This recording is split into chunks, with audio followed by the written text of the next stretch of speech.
আমি ভাবতেও পারিনি আমার এত প্রবলেম হওয়ার পরেও তুমি আমার সাথে দেখা করতে এসছো। তুমি এসব কি বলছো? আমি তোমাকে ভালোবাসি, তোমাকে ছাড়া আমার কিছুই চাই না।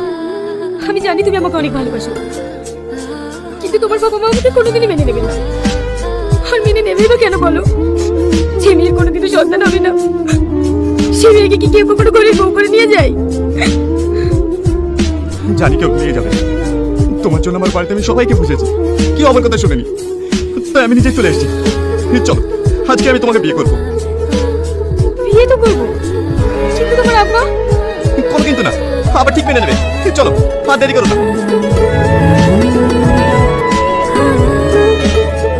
তোমার ছেলে যেমন ওই মেয়েকে বিয়ে করেছে, আমি কোনোদিন ওই মেয়েকে মেনে নেবো না। তুমি এক্ষুনি রাস্তা মানা করে দাও। আরে ছেলেটা রাস্তা রাস্তায় ঘুরছে, আসতে বলেছে আসুক না। তার মানে তুমি বাজা মেয়েটাকে মেনে নিবা? আরে না,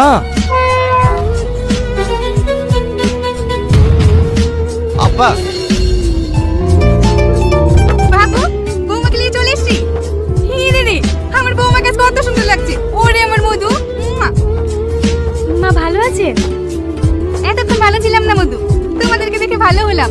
আমার ঘরের লোক কি ঘরে ফিরে এসছে? কি গো, নতুন বৌমাকে বাইরে দাঁড় করে রাখবা না ঘরে নিয়ে কিছু খাওয়া দাওয়ার ব্যবস্থা করবা? হ্যাঁ, এক্ষুনি করছি।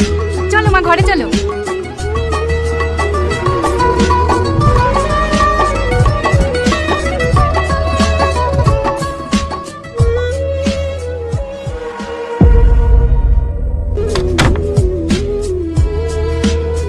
এই বাজা, তুই কি করে ভাবলি আমার ছেলেকে ফাঁসিয়ে এই বাড়িতে রাজত্ব করবি? আমার বংশের প্রদীপ জ্বালানোর জন্য তোকে খুন করে জেলে দেবো, সেও স্বীকার। কিন্তু তোকে এই বাড়িতে থাকতে দেবো না।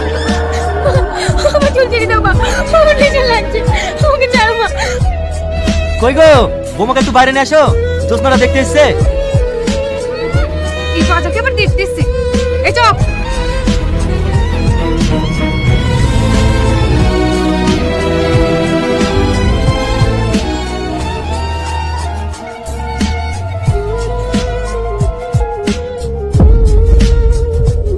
কি ব্যাপার সালমা, তুমি কাঁদছো কেন? না না, তেমন কিছু হয়নি। দেখ না বাবু, বৌমাকে একটু ভালোবেসে আদর করছিলাম তো, তাই মার কথা ভেবে কষ্ট পাচ্ছি। এতে কষ্ট পাওয়ার কি আছে? আমি তো তোমার মায়েরই মতো। হে, টনির বউটা তো কি সুন্দর রে, একদম পুতুলের মতো। দেখতে পুতুলের মতো, জীবনে ছেলে পেলে হবে নাকি? ও বাজা। এ তুই কি বললি? আমার বৌমা বাজা? আমার বৌমা বাজা হলো না আমার ঘরে লক্ষ্মী। এই বেরিয়ে যা আমার বাড়ি থেকে। এই চল, বাজা পড়ে কি করে ফুসকা পড়ে গেছে, এবার তো জীবনে আসবো।